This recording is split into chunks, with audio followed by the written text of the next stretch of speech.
conversar sobre los avances en Nicaragua en el campo de la restitución de los derechos humanos, de todos los derechos, de los derechos colectivos, de los derechos económicos, sociales, culturales, ambientales, y vamos a colocar el énfasis en el derecho a la educación. Esa educación gratuita, de calidad, pertinente e incluyente que el Gobierno de Reconciliación y Unidad Nacional ha venido construyendo desde el año 2007 a la fecha. Esta conferencia va dirigida a la comunidad educativa, a las distintas facultades, escuelas que tiene esta universidad en diferentes disciplinas, en diferentes ramas.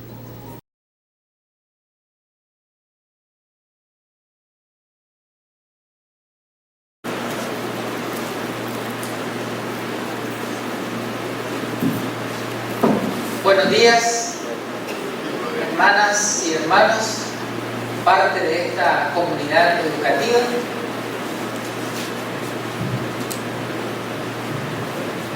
Muchas gracias.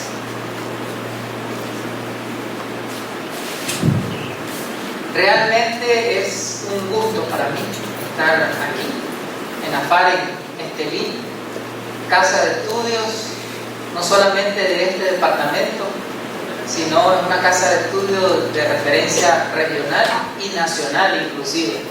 Estudiantes de diferentes departamentos de Nicaragua vienen a estudiar a esta universidad, AFAREC Estelí.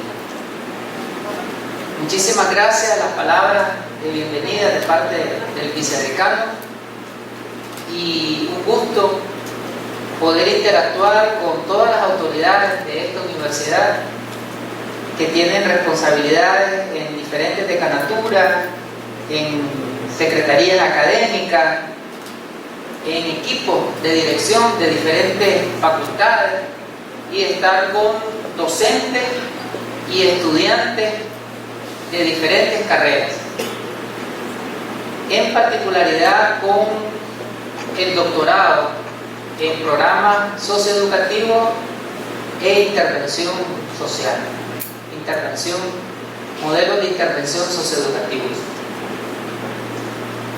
Se me ha solicitado que dialogue con ustedes sobre los avances en la restitución de los derechos humanos en Nicaragua, con énfasis en el derecho a la educación. En Nicaragua, en el año 2007, se inicia un proceso de transformación del país, un proceso de transformación multidimensional, a partir que asume el gobierno, el Frente Sandinista de Liberación Nacional, en la persona del comandante Daniel Ortega. Nicaragua empieza a tener cambios radicales en distintos campos, en distintos órdenes, y esos cambios, esas transformaciones están basadas en el paradigma de los derechos humanos. Derechos que están reconocidos en los tratados internacionales de derechos humanos y que están reconocidos en los cuerpos jurídicos que se han aprobado en Nicaragua, partiendo de la Constitución Política de la República y la legislación secundaria. En Nicaragua hemos construido, a partir del año 2007, un modelo de desarrollo humano y un modelo de restitución plena de los derechos humanos, porque el desarrollo y derechos humanos van tomados de la mano, tienen una relación indisoluble. En la medida en que se respetan los derechos humanos, hay desarrollo, y alcanzar niveles de desarrollo muestra cumplimiento, aplicación y restitución de los derechos humanos. Este modelo tiene referentes paradigmáticos, tiene documentos rectores orientadores. Uno de ellos es la Constitución Política de la República de Nicaragua, constitución que se formuló y aprobó en 1986 y entró en vigencia en 1987. O sea, la constitución política que rige Nicaragua se construyó en la primera etapa de la revolución. Y esta constitución vigente, hasta el día de hoy, es una constitución que reconoce todos los derechos humanos. Si nosotros hacemos una definición de qué cosa es la constitución política de Nicaragua, es un catálogo de derechos, es un tesauro de derechos, en donde están reconocidos los derechos civiles, los derechos políticos, los derechos económicos, los derechos sociales, los derechos culturales, los derechos ambientales, los derechos de la niñez, de las mujeres, de los pueblos originarios y afrodescendientes, derechos de las personas con discapacidad, entre otros grupos humanos. Esa constitución que entró en vigencia, como dije antes, en 1987, en esa década se empezó a construir un modelo que era consonante con esa constitución. Sin embargo, luego venimos a 1990 y hubo un cambio de gobierno, y del 90 al 2006 se construyeron modelos de gobierno que se distanciaban de lo que había contemplado la Constitución. La Constitución dejaba contemplado que la educación es gratuita y de calidad.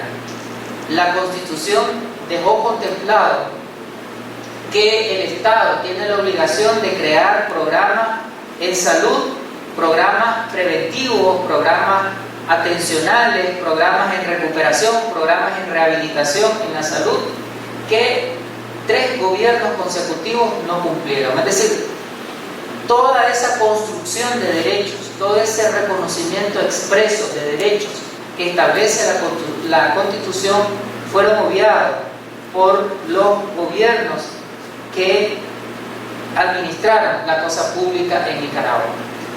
Aunque esos gobiernos se decían ser respetuosos de los derechos humanos, en realidad todos sus programas, todas sus políticas eran contrarias a los derechos humanos. Y vivimos durante estas 3 administraciones una cantidad de situaciones que evidenciaban violaciones masivas y sistemáticas a los derechos humanos. Los documentos rectores de los gobiernos en aquella época fueron 2.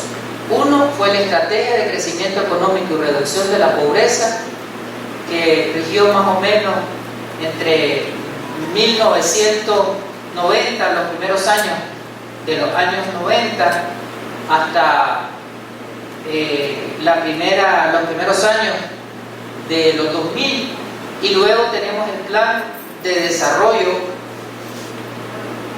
Plan Nacional de Desarrollo, que rigió hasta el año 2006.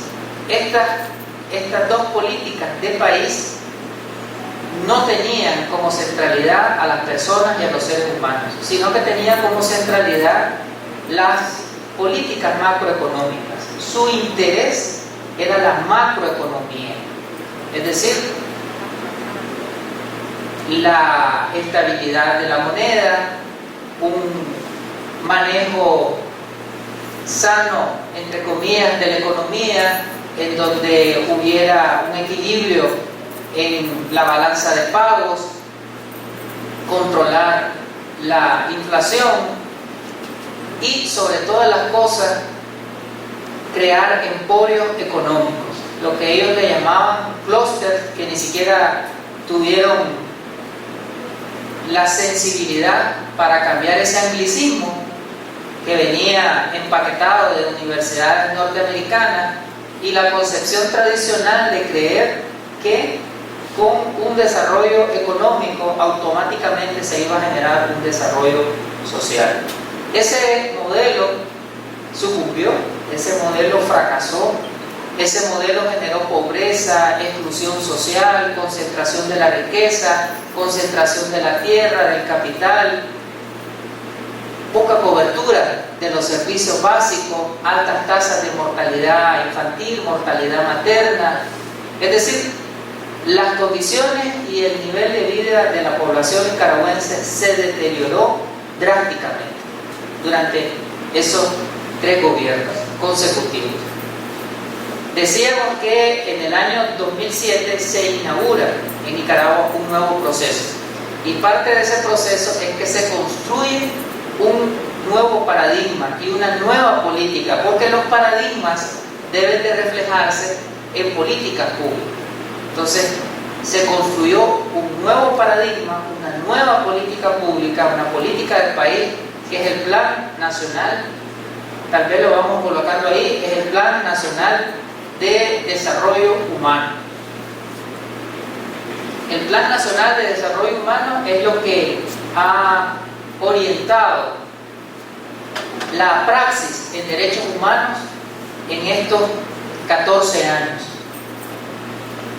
Se construyó el Plan Nacional de Desarrollo Humano y las políticas con visión de desarrollo son flexibles, es decir, se van adecuando, se van contextualizando, se van adaptando a las nuevas realidades. El Plan Nacional de Desarrollo Humano tuvo una primera versión que fue del 2007 al 2011. Luego hubo una segunda versión de la política de país, Plan Nacional de Desarrollo Humano, del 2012 al 2016. Luego se construyó otra política de país en conexión y en continuidad con el Plan Nacional de Desarrollo Humano, que sigue siendo el referente nacional, que son los lineamientos para concretar y operativizar el Plan Nacional de Desarrollo Humano, que van del año 2020 al año 2025. Y recientemente se acaba de elaborar una política que es el Plan Nacional para la Erradicación de la Pobreza y el alcance del desarrollo humano y el cumplimiento de los objetivos de desarrollo sostenible. Es un poco largo el nombre. Plan Nacional de Lucha contra la Pobreza para el alcance del desarrollo humano y el cumplimiento de los objetivos de desarrollo sostenible. Esa es la última política del país, pero estos tres documentos rectores tenemos que verlos interconectados. Plan Nacional de Desarrollo Humano, lineamientos para el Plan de Desarrollo Humano y Plan Nacional de Lucha contra la Pobreza. Están articulados los tres, porque tienen una línea de continuidad no solamente temporal, sino una línea de continuidad en el enfoque. Esas tres políticas del país están entrelazadas, y quiero hacer énfasis en eso, están entrelazadas con la Constitución y con los tratados internacionales de derechos humanos. Estas políticas apuntan a un crecimiento económico, un crecimiento social con justicia, apuntan a la reducción de la pobreza y de las desigualdades, a mejorar la ciencia, la tecnología, a potencializar las capacidades humanas en todas las dimensiones. En realidad el Plan Nacional de Desarrollo Humano tiene una cantidad de líneas programáticas, porque como es o son estos tres documentos rectores, decíamos, tienen como fundamento los derechos humanos, todas las familias, todas las tipologías, todas las generaciones de derechos humanos. Entonces sus líneas de acción son múltiples. Tienen líneas de acción relacionadas a lo económico, a lo social, a la prevención de la violencia, aspectos culturales, aspectos sociales, aspectos ambientales, energéticos, climáticos, productivos, comerciales, industriales. Es decir, no hay un ámbito de la vida social, de la vida económica del país que no esté contemplado en estas tres políticas del país. Estas políticas del país no han quedado en grandes declaraciones discursivas ni en documentos fríos, a diferencia de los gobiernos anteriores que elaboraban políticas, elaboraban planes o programas. Sin embargo, quedaban en documentos fríos que no se implementaban. Esa es una gran diferencia con estas políticas públicas que nosotros tenemos. Estas tres políticas se han venido implementando. Y uno de los mecanismos que ha posibilitado la aplicación de estas políticas es que el Estado de Nicaragua ha designado recursos económicos para que se puedan implementar. Por ejemplo, en los últimos años, entre el 50 y el 57, 58%, por ahí han dado, del presupuesto general de la República va destinado al desarrollo social. Es decir, rompimos con el paradigma de que para alcanzar desarrollo social había que alcanzar desarrollo económico. En estas políticas el planteamiento debe de haber simultáneamente desarrollo social, desarrollo económico, desarrollo cultural, desarrollo institucional, desarrollo político, simultáneamente. Entonces, en el presupuesto general de la República hay partidas presupuestarias para todas esas dimensiones. Pero la dimensión social es la que tiene una prioridad. Y el 21% del total del presupuesto general de la República va dirigido al área de la salud. El 20% del total del presupuesto general de la República va dirigido al área de la educación. Es decir, solo en educación y salud tenemos 41%.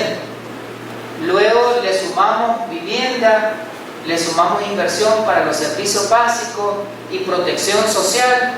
Eso llega más o menos a un poco más del 50%.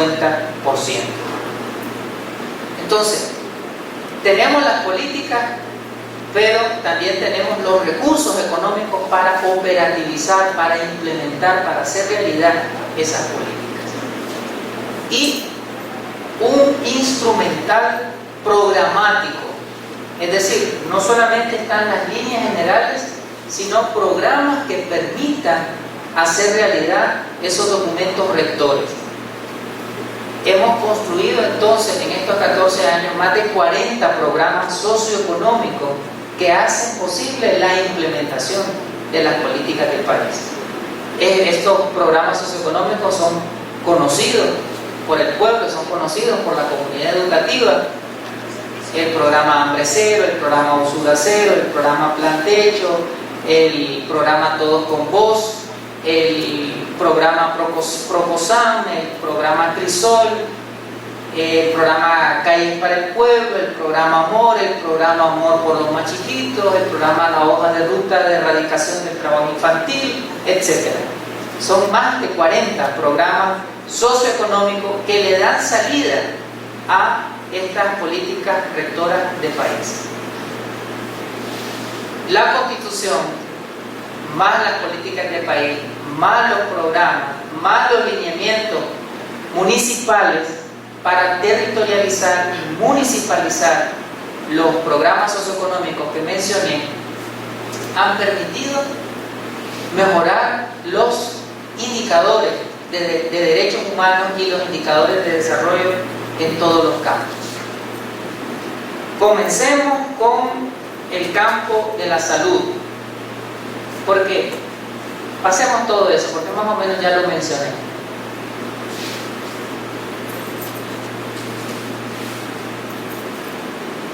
Vayámonos ahí quedémonos en salud. No me va a dar tiempo de hablar de todos los derechos, porque yo les decía, este modelo es un modelo de restitución de todos los derechos. Si hablamos de los derechos sociales, del derecho a la salud, a la educación, a la vivienda, al agua potable, al saneamiento básico, a la seguridad alimentaria, a la seguridad social, al deporte, etc. Entonces no me va a dar tiempo de hablar de todos los derechos sociales. Y si nos vamos a los derechos económicos, derecho al empleo, derecho al acceso al crédito, a la seguridad jurídica, al acceso a la propiedad, a la habilitación económica, etc. No voy a poder hablar de todos los derechos económicos. Si hablamos de los derechos culturales, del derecho a la identidad cultural, del derecho al respeto a las tradiciones, a las costumbres, del derecho al respeto a las formas de organización tradicional, ¿verdad? Entonces voy a mencionar algunos de estos derechos. El derecho a la salud. Cuando asume el comandante Daniel Ortega la presidencia de la República en el año 2007, el 11 de enero, los primeros dos decretos que se emiten son el decreto de la gratuidad de la educación y de la gratuidad de la salud. Salud gratuita. Salud gratuita. Suena simple, suena sencillo decir salud gratuita, pero hay una transformación gigantesca de cómo era la salud en las administraciones anteriores y cómo es la salud ahora desde el punto de vista de la definición y desde el punto de vista de cómo el pueblo vive el derecho a la salud. Porque en los gobiernos anteriores la salud era concebida como una mercancía. La salud era concebida como un bien canjeable, como un bien que se compra, como un servicio que se adquiere. Y si ustedes se recuerdan, cuando se hablaba de salud, se hablaba en ese sentido, los servicios de la salud y servicios que se compraban, todo lo que se ofertaba. Y ese era el lenguaje, ¿no? Todo lo que se ofertaba, porque es que era el lenguaje del mercado. Oferta, compra, demanda, es el lenguaje del mercado, porque convirtieron a la salud en una mercancía. Entonces todo lo que tenía el sistema de salud se compraba, una operación, un examen de laboratorio, una atención, un diagnóstico, un pronóstico, una intervención médica, lo que fuese, tenía que pagarse. Entonces hay un cambio profundo, un cambio radical, no una reforma, sino una transformación. Y eso es uno de los rasgos de una revolución, que una revolución hace cambios de raíz. Se cambió de raíz la concepción de la salud. Entonces la salud dejó de ser una mercancía para convertirse en un derecho. Entonces construimos el modelo de salud familiar y comunitaria, en donde la salud, en este modelo que emana de las políticas que mencioné, la salud es concebida como un derecho universal, como un derecho accesible, como un derecho para todos, como un derecho sin discriminación, y la conceptualización de la salud gratuita derogó, sepultó para siempre todos los cobros que habían en el sistema de salud, y entonces las operaciones, las atenciones y todos los programas de prevención, atención, rehabilitación son gratuitos. Pero además de la gratuidad se ha avanzado en la calidad, además de la gratuidad se ha avanzado en la diversidad, se ha avanzado en la especialidad.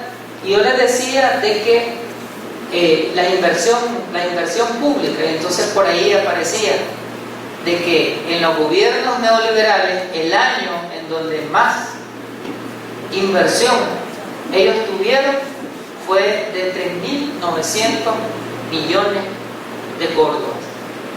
Nosotros el año pasado hicimos una inversión de un poco más de 17.500 millones de córdobas.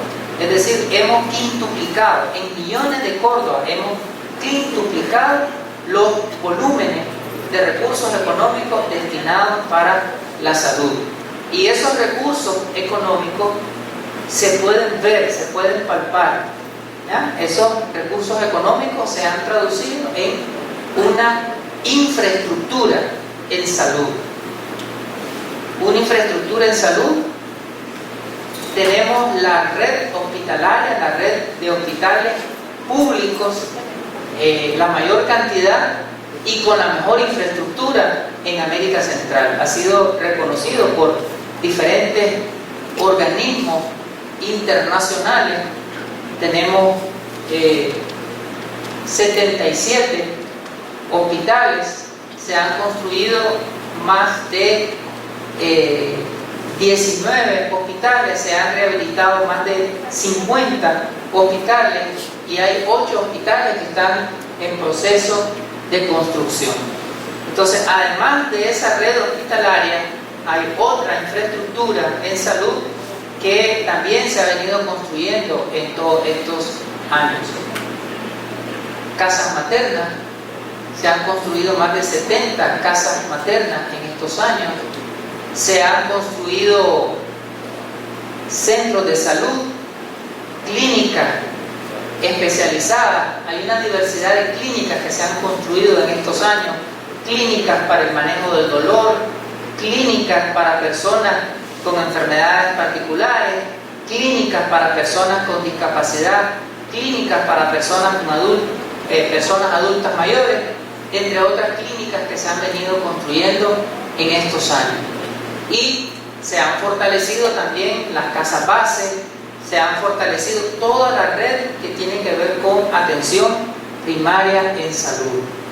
Entonces, esa infraestructura en salud ha permitido reducir, junto con otros programas en salud, ha permitido reducir indicadores de salud negativos como la mortalidad materna, se ha reducido sustantivamente, se ha reducido la mortalidad infantil, se ha reducido la morbilidad infantil, se ha aumentado la esperanza de vida al nacer.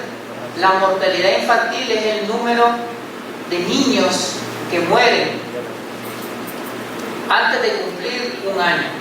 El número de niños que mueren por cada 100.000 nacimientos vivos antes de cumplir un año y el número de niños que mueren por cada 100.000 nacimientos vivos antes de cumplir 5 años. Esos dos indicadores se han reducido sustantivamente. Y pasamos de ser uno de los países de las tasas de mortalidad infantil más altas a ser uno de los países con las tasas de mortalidad infantil más bajas en América Central. Es decir, el derecho a la salud es palpable, el cumplimiento, la restitución del derecho a la salud es palpable. También podemos observar una red social, una red de participación, y en este doctorado en intervención social vamos a discutir mucho que la participación social es muy importante.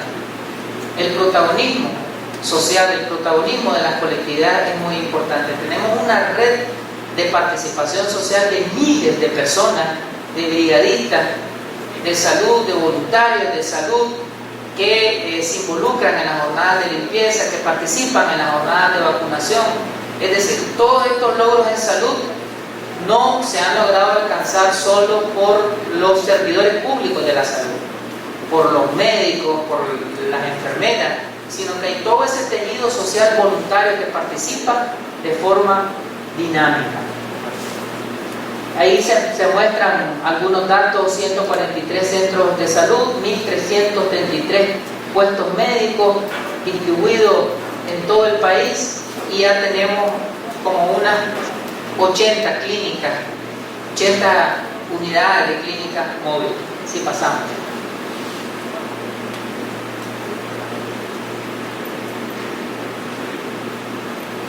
Hay un lineamiento importante que está centrado en la reducción de la pobreza y de la desigualdad. Y también aquí tenemos un compromiso del Estado y de una inversión pública importante del Estado para poder reducir la pobreza. Es decir, para reducir pobreza hay que darle prioridad a las personas que están en condición de pobreza. Y hay recursos importantes para el subsidio de la energía eléctrica. Ese tips que la oposición muchas veces manda, que es una mentira, como todas las mentiras que sistemáticamente mandan. No es cierto que la energía eléctrica en Nicaragua sea la más cara de América Central. Es lo contrario. Las tarifas de energía eléctrica en Nicaragua son de las más bajas en América Central. Y sobre todo los sectores pobres, el 80% aproximadamente de la población nicaragüense tiene un subsidio en las tarifas de energía eléctrica. Y entonces todo eso permite tener condición de vida, mejor condición de vida. ¿Por qué? Si tus ingresos no los utilizas para pagar salud, si tus ingresos no los utilizas para pagar educación, si tus ingresos no los utilizas para pagar energía eléctrica, hay otros países en donde un porcentaje alto del salario se va en el pago de la energía eléctrica. De esa forma liberas salario. Entonces, el pueblo, la familia, pueden utilizar sus recursos económicos para alimentación, para educación, para mejorar su vivienda y otros elementos que apuntan a la mejoría de las condiciones de vida. Entonces tenemos subsidio de la energía eléctrica, tenemos subsidio del agua potable. Del agua potable son de los más bajos. Y si yo hiciera una encuesta aquí, que estamos entre personas de nivel profesional, y preguntaran cuánto le llega a usted de cobro, ¿verdad? Nos damos cuenta que están debajo, digamos, muy por debajo de lo que se paga en otros países de la región. Subsidio al transporte, seguridad alimentaria. Hay una diversidad de programas de seguridad alimentaria que hacen realidad los derechos de alimentación, los derechos de nutrición. El programa El Bono Productivo, el programa nutricional escolar, el programa de micronutrientes del Ministerio de la Familia y otra diversidad de programas, el programa Patio Saludable, el Crisol, que es un programa de semillas para el campesino, para el pequeño productor. Todos estos programas apuntan a mejoría de los niveles de seguridad alimentaria y nutricional. Generan disponibilidad de alimentos suficientes en cantidad y calidad en las zonas urbanas y en las zonas rurales. Esa disponibilidad de alimentos ha permitido reducir las tasas de desnutrición en todas las formas, en todas las expresiones de desnutrición severa, desnutrición aguda, desnutrición crónica. Trae un poquito de agua. Por aquí tengo. A ver.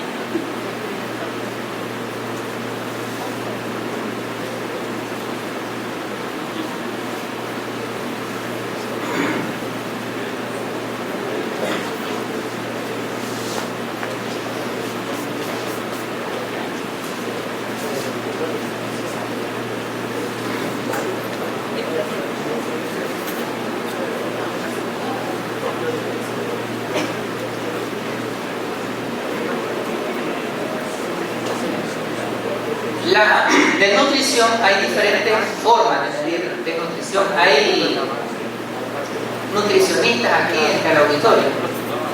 No tenemos especialistas en nutrición. Hay diferentes indicadores para medir nutrición. Uno de ellos es que si la edad se corresponde con el peso, o si la edad se corresponde con la talla, ¿verdad? O la masa muscular si se corresponde con la edad. Nuestro gobierno ha venido haciendo estudios constantes, diagnósticos nacionales sobre seguridad alimentaria. Y ustedes los han visto, a los servidores públicos de la salud pesando a los niños de manera constante, de manera recurrente, para ir analizando cómo están los niveles de seguridad alimentaria. Y todos los niveles de medición que se han hecho a través del Proposan, por ejemplo, que es un programa de salud, han identificado que hemos venido disminuyendo la desnutrición. Las tres formas de desnutrición que mencioné anteriormente: desnutrición crónica, desnutrición severa y desnutrición aguda en distintos grupos de edad, ¿ya?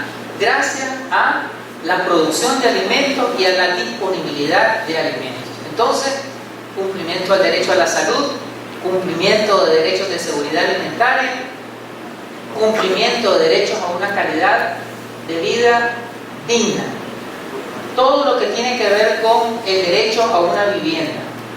Se han construido una constelación de programas sociales relacionados a la vivienda.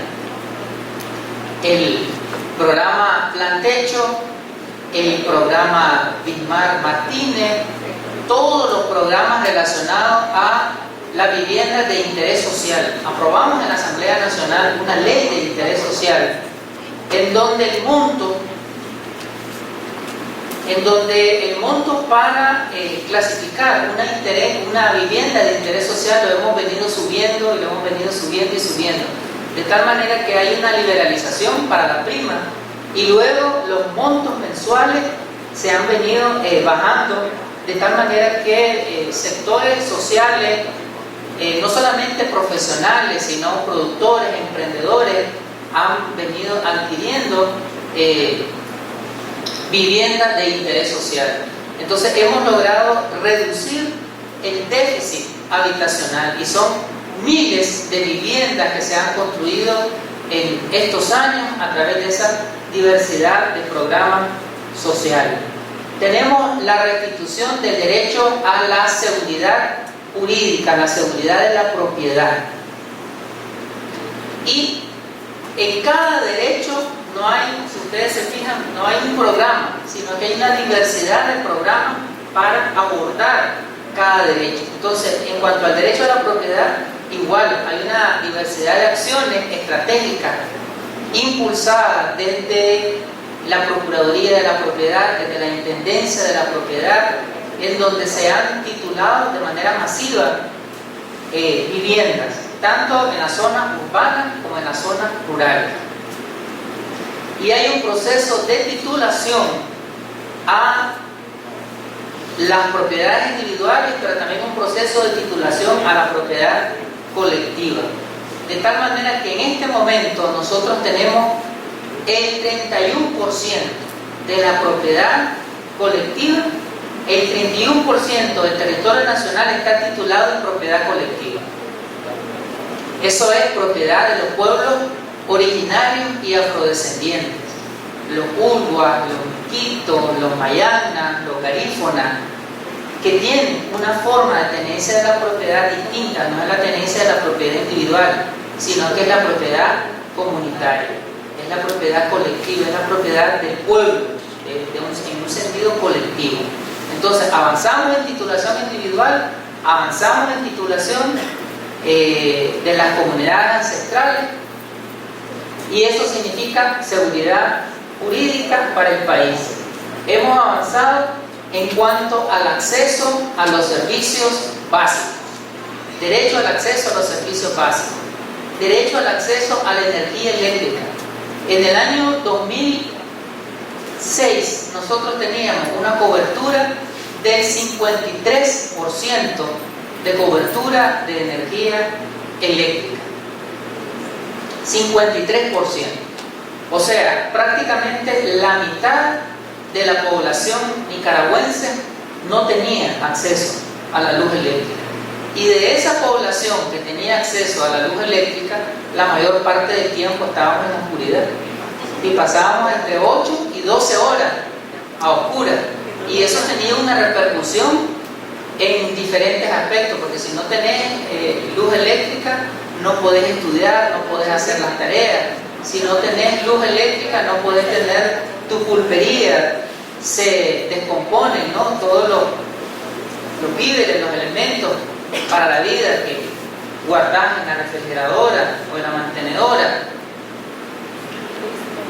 Hoy estamos en el 98% de cobertura de energía eléctrica.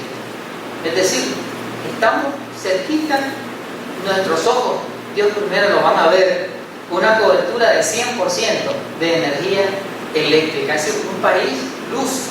Pocos países, no solamente en América Latina, sino que en el mundo, tienen una cobertura total de energía eléctrica y el derecho al acceso a la energía eléctrica.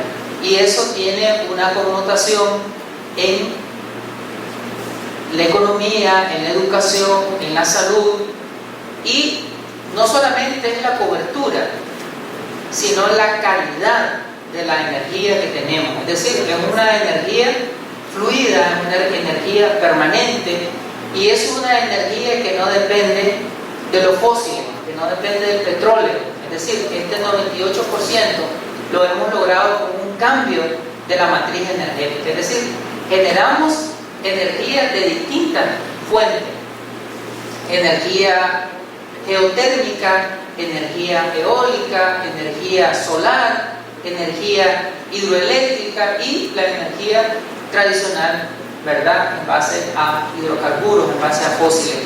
Entonces, esta cobertura del derecho a la energía eléctrica es muy importante. De igual manera, hemos avanzado en cuanto a la cobertura al derecho al agua potable. En el año 2007 nosotros teníamos un 65% de cobertura de agua potable en las zonas urbanas. En la actualidad nosotros tenemos un 92% de cobertura de agua potable en las zonas urbanas.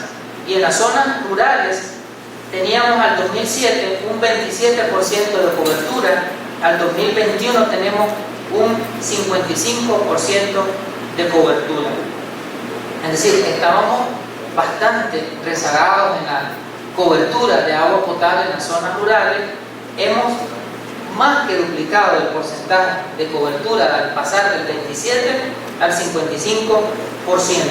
Pero dentro de los planes estratégicos, dentro del plan que les mencioné de lucha contra la pobreza y los planes operativos de las instituciones del agua como ENACAL, como la Autoridad Nacional del Agua, que ahora están articuladas estas instituciones, las estrategias y las metas apuntan a alcanzar en los próximos años una mayor cobertura. En la zona urbana se plantea llegar a un 98% en poco tiempo, y en las zonas rurales aumentar ese porcentaje que tenemos en la actualidad. Asimismo, hemos también mejorado toda la infraestructura de saneamiento básico. El saneamiento básico tiene que ver con la creación de sistemas para la circulación de lo que conocemos popularmente como las aguas negras, que son las aguas servidas, ya sean domiciliares o industriales. Se ha venido creando toda una red para que puedan circular con un tratamiento adecuado, y eso ha permitido disminuir también índices de morbilidad, es decir, de enfermedades diarreicas, de enfermedades respiratorias, de enfermedades epidémicas. Haciendo un resumen de lo que hemos dicho hasta el momento, las políticas públicas nacionales, los programas socioeconómicos han tenido un impacto concreto en hacer realidad el derecho a la salud, el derecho a una calidad de vida, el derecho al acceso a los servicios básicos, el derecho a la seguridad alimentaria. Voy a cerrar con el derecho a la educación.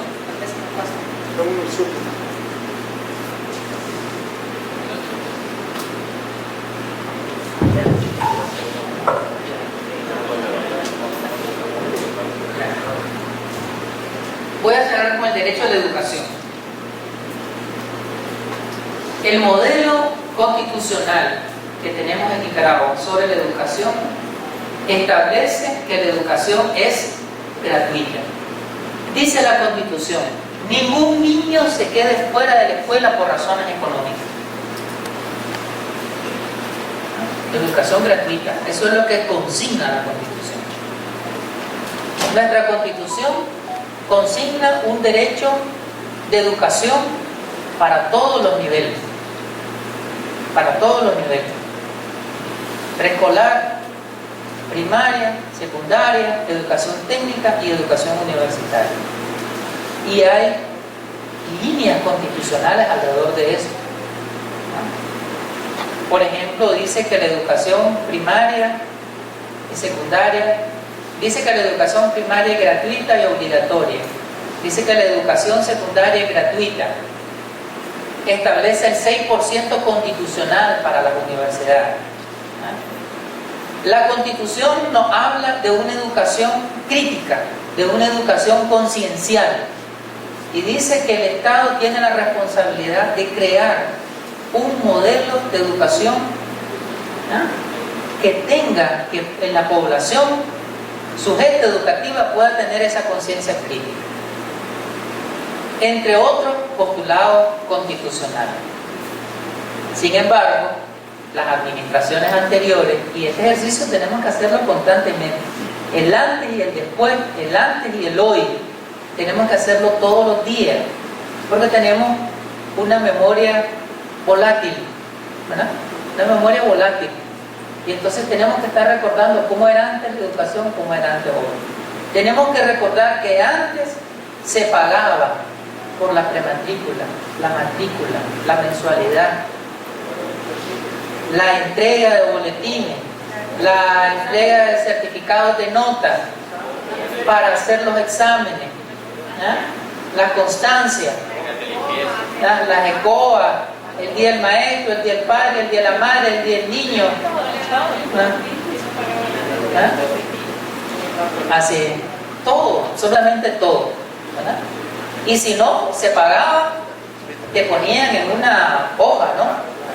En una hoja, en una lista humillante, denigrante, en los murales, o los ponían en las entradas de las aulas, o los ponían en los murales escolares.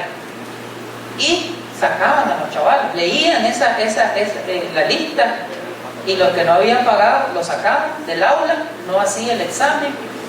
Era realmente humillante, ¿ya? Eso era violatorio total a los derechos de educación que está ahí en la Constitución. Ningún niño se quede fuera de la escuela por razones económicas, dice la Constitución. Dice la Constitución que la educación es una responsabilidad indeclinable del Estado. Es decir, que el Estado no le puede trasladar la responsabilidad de rectorear la educación a otro sujeto, a nadie, porque esa es su responsabilidad. Entonces, el modelo de ellos fue inconstitucional. Y tenemos que explicarlo casa a casa, comunidad a comunidad, y en todas las facultades, y en todas las maestrías, y en todos los doctorados. Tenemos que explicar que su modelo fue inconstitucional, que su modelo fue contrario a los derechos humanos, y que su modelo fue contrario al desarrollo, porque las metas que ellos tenían en educación era llegar al 4º grado. ¿Nos acordamos de eso? ¿Nos acordamos?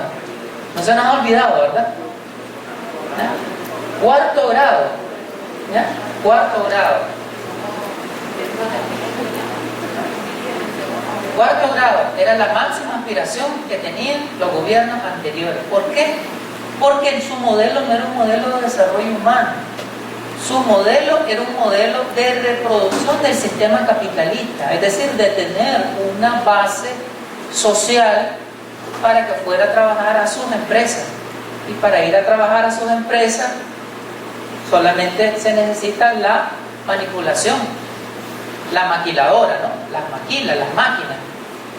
Nuestro modelo es totalmente contrario, ¿ya? Nuestro modelo es de educación gratuita, 0 cobros, ¿ya? Primer decreto, 2 fueron los primeros decretos: gratuidad de la salud y gratuidad de la educación. Gratuidad de la educación, 0 cobros, eliminación de los cobros en todos los centros educativos, por todo, ¿ya? Por cualquier cosa, eliminación de los cobros, la institucionalización de la gratuidad. Y eso ya es una realidad en Nicaragua. Pero ahora ya no solamente estamos en el tema de la gratuidad, sino que estamos en el tema de la calidad, de la inclusividad, de la pertinencia, de la educación, en todos los sistemas educativos, en todos los niveles educativos que forman parte de un solo sistema educativo. Porque antes lo que habían eran feudos, eran segmentos, ellos le llamaban subsistemas, le llamaban ellos, pero en realidad eran islas, ¿no? Y eran feudos, y no había una conexión entre los distintos niveles educativos. Hoy en nuestro modelo es un solo sistema educativo y hay líneas de comunicación, articulación entre preescolar o educación inicial, primaria, secundaria, educación técnica y educación superior. Entonces hemos dado un salto, y eso es tener educación de calidad, tener una educación sistémica, una educación sistémica. Algo de lo que se habla muy poco es que los gobiernos antiderechos humanos y los gobiernos inconstitucionales y los gobiernos antidesarrollo cerraron la educación inicial. En el caso de los otros niveles privatizaron, pero en el caso de la educación inicial la cerraron. Y esa fue una de las primeras decisiones que tomó la señora Chamorro. Esa fue una de las primeras decisiones que se va readecuando de acuerdo al contexto, de acuerdo, no es una educación rígida, sino que es una educación que es flexible y que se va adaptando a la realidad de la niñez o la juventud, del campo o quienes trabajan, etc.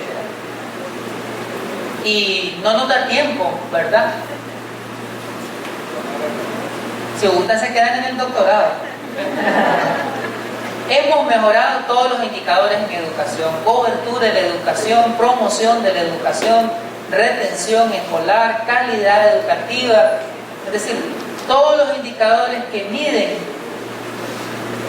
el cumplimiento de los derechos de educación los hemos venido construyendo. Yo les agradezco el tiempo, ¿verdad? El tiempo, muchísimas gracias. Quedaron muchos otros derechos sin ser abordados. No hablamos de los derechos de la niñez. Tenemos el programa Amor y el programa Amor por los más chiquitos. No hablamos de los derechos de las mujeres, me disculpan, compañeras. Y somos el país número 5 en el mundo, según el Foro Económico Global, en materia de equidad e igualdad de género. Y somos el país número 1, según ONU Mujeres, en cuanto a mujeres en las estructuras del poder público, porque el Foro Económico Global usa 5 indicadores. Entonces, en base a esos 5 indicadores nos ponen en el 5º lugar. Pero ONU Mujer utiliza un indicador nada más, que es participación de mujeres en el poder público. Entonces, de acuerdo a ese indicador, estamos en el lugar número 1 en el mundo.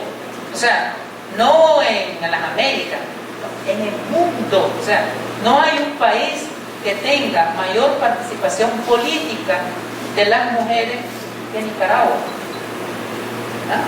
Porque tenemos un 58% de mujeres en el poder ejecutivo, porque tenemos un 47% de mujeres en el poder legislativo, porque tenemos un 45% de mujeres en el poder judicial. Tenemos protagonismo y decisión de las mujeres en todos los poderes, en todos los órganos del Estado. No hablamos de los derechos de las personas con discapacidad y tenemos el programa Todos con Voz. Hablamos muy poco de los derechos del campesinado. Ahí tenemos todo lo que está haciendo el MEFCA, el Ministerio de Economía, Ministerio Cooperativo y Asociativo, todo el fomento a la producción desde el MEFCA y desde otras instituciones, todo el fomento al emprendedurismo rural y urbano. En fin, hay otra gran cantidad de derechos que no nos dio el tiempo de conversar, pero que vamos a continuar en el doctorado y vamos a continuar en otros espacios que podamos dialogar. De acuerdo al tiempo, de acuerdo al programa y a las compañeras que están facilitando, no sé si van a haber otras preguntas, pero estamos a su disposición. Muchas gracias, muchas gracias.